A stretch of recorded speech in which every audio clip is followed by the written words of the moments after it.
doing? From the part of you whose name is Eric, peace, to the part of me whose name is Bashar. Well, thank you very much for being such a lovely reflection. That is the truth. Bashar, Ace. Is it true in absolute reality? Absolute reality. Yes, in absolute reality. Let me see if I can find it first. Go ahead.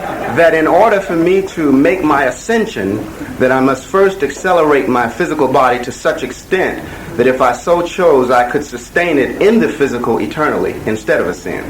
In a sense, yes. The idea, once again, is similar to what we are already talking about as existing in what you may call an etheric state. For we do, many of us, have a type of physicality, but it is not the physicality you are used to. It is more what you would call the ascended state of physicality. Now, you may not remain there in that sense forever, per se. Although, of course, shall we say, parentheses, everyone always exists eternally on every level there is to exist upon simultaneously. Close parentheses. But speaking about it linearly, you may not choose to remain there forever. But the idea is basically, yes, that as you allow more acceleration to take place, as you live more in the moment, more spontaneously, you uplift your vibratory awareness, you take, quote-unquote, your body with you, and you exist in a more refined physiological state, which we have called fourth density, which you may call the Etherian state. Now, do understand once again that the idea isn't really that you, quote-unquote, take your body with you. The idea is not that your spirit and your body are two separate things. Your physical body is your spirit in physical terminology. Your spirit does not inhabit your body literally. Your body is not hollow in that sense, spiritually speaking. So simply, the more you allow your natural spirituality to accelerate, then your body form can ascend with it by stepping up its vibratory experience. Perhaps to illustrate this most simply and most clearly, there is a saying that exists upon your planet that goes as follows. You are not human beings having a spiritual experience, you are spiritual beings having a human experience. You are spirit, expressing yourself in human expression. Just as we are the same type of spirit expressing ourselves in ethasani expression. Therefore, as you live more fully in the now, as you live more fully vitally in the now, as you express the trueness of yourself, everything you are, every expression of yourself can accelerate along with that living in the moment. You understand? Yes, I understand what you're saying, and what provoked that question is that some schools of thought that in order, or they say that when the time for ascension has come, that a person would not even be able to sustain the physical body, that there would be an automatic ascension. And to me, it seems like that would take away a person's choice, which if taking away the choice, taking away the God. Not really. The idea is simply a matter of semantics. Mm-hmm. Again, it is an acceleration, which doesn't necessarily have to be perceived as having the same body you used to. Okay. You will, in the astral level, in the etheric level, still be able to perceive yourself as having a body expression.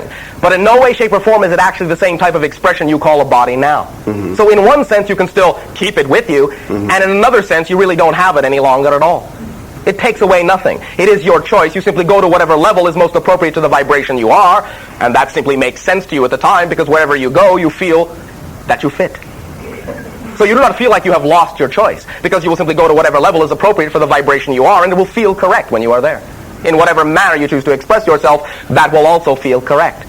All of this idea of ascension and taking your body with you or leaving it behind is truly in many ways a third-dimensional matter of semantics, and is, in a sense, overall quite arbitrary. Mm-hmm. Understand? You are consciousness itself. Remember also, in connection with the idea that your spirit isn't really in your body, remember that your consciousness is not really in your body. Your body, the idea you call your body, is in your consciousness.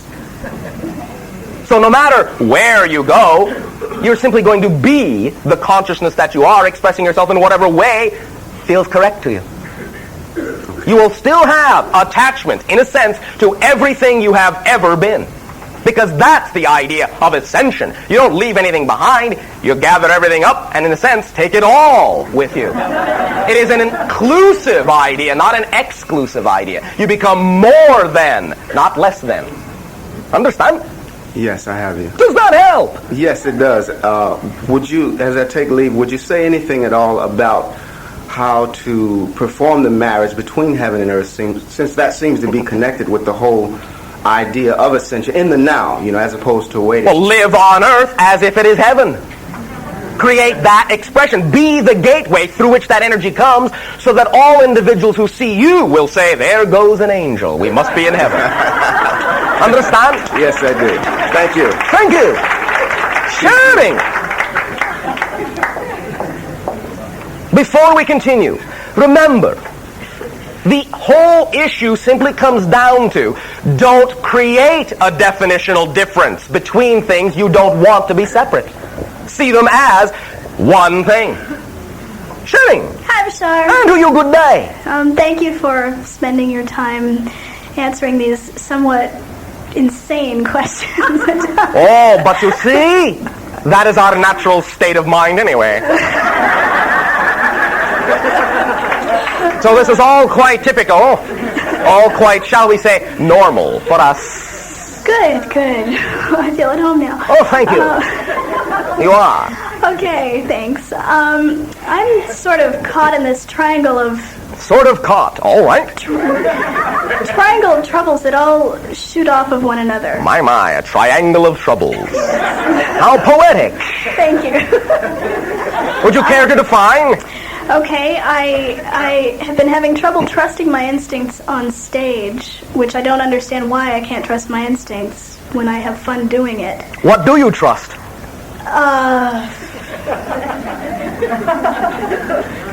Oh, God. Is that too insane of a question? Well, that leads on to the other 2 points of the triangle. Oh, all right. Perhaps you should simply define the whole triangle. Okay. And let's approach it as a whole rather than a collection of parts. All right. Okay. I have a relationship with two different men, one being the writer and somewhat producer of my stand-up, which is where I'm having trouble trusting my instincts. Yes.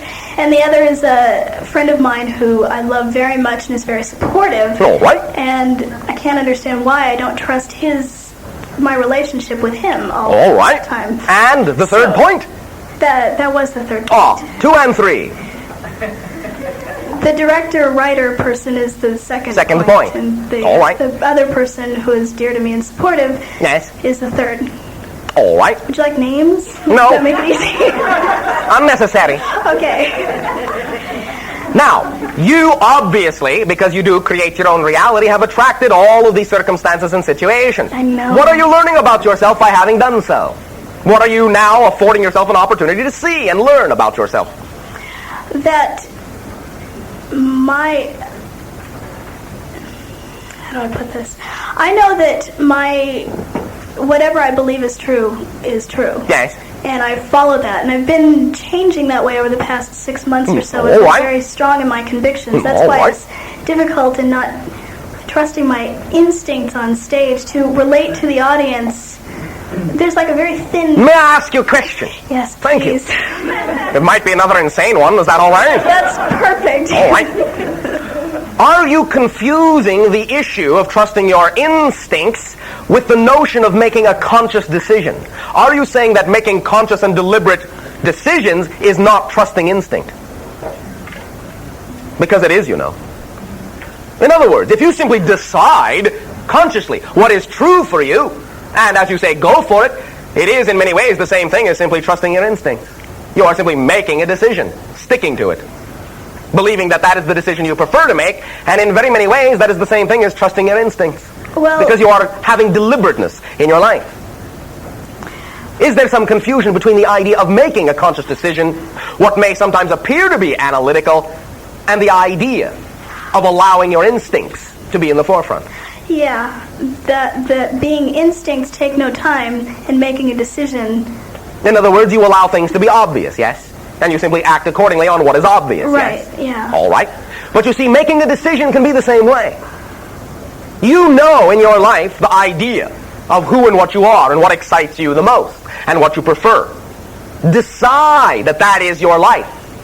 And if that is your decision, then why not simply trust that the things that are going on, the relationships and circumstances that are going on in your life, are the product of having made that decision and not an interruption in that decision.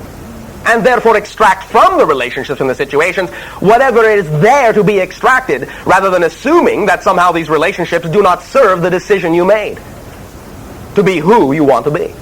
Many of you have certain expectations that allow you to disbelieve that the things that happen in your life after you make a certain decision are actually representative of having made that decision. Say, oh no, how can this possibly be representative of who it is I decided to be? You don't have to always have analytical recognition of how it fits. Just trust that it does fit.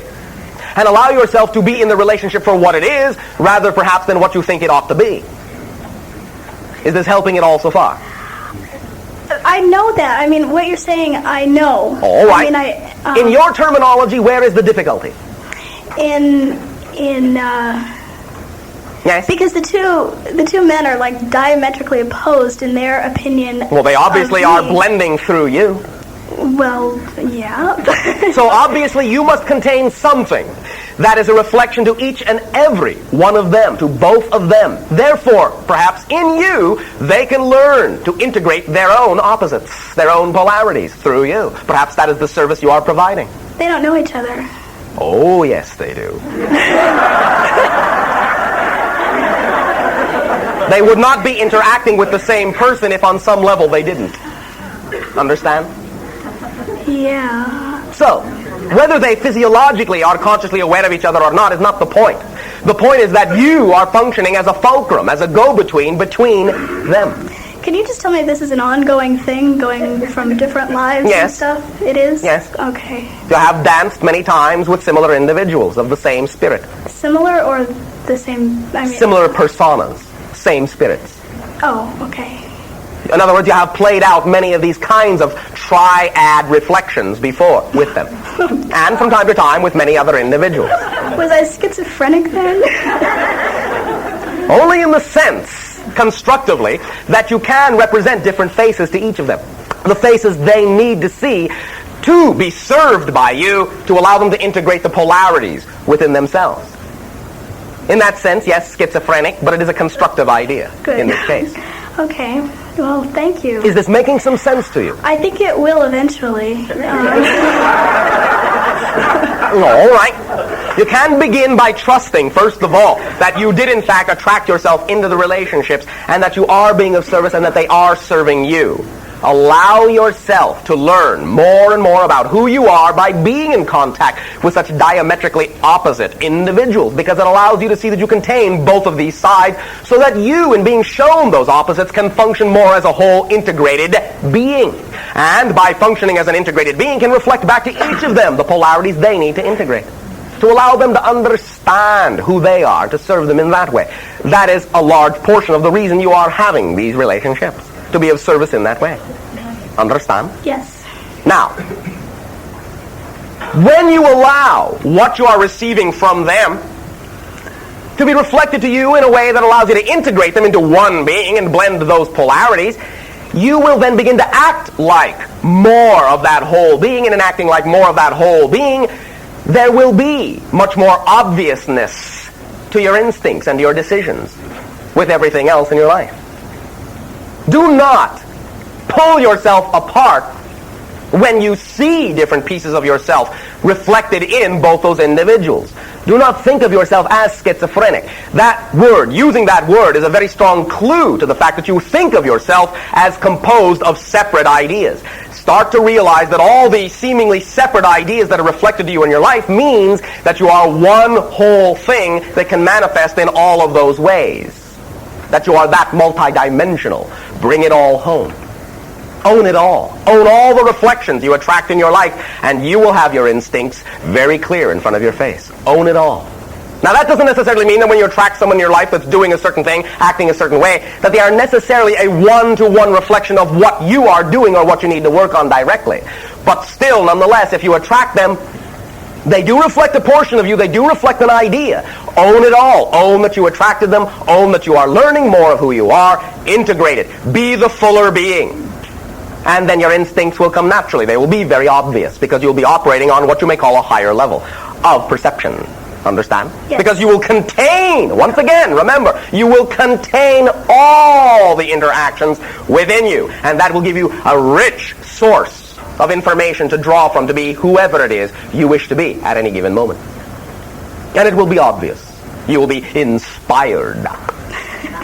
You understand? Yes. Pleasant dreams to you as well.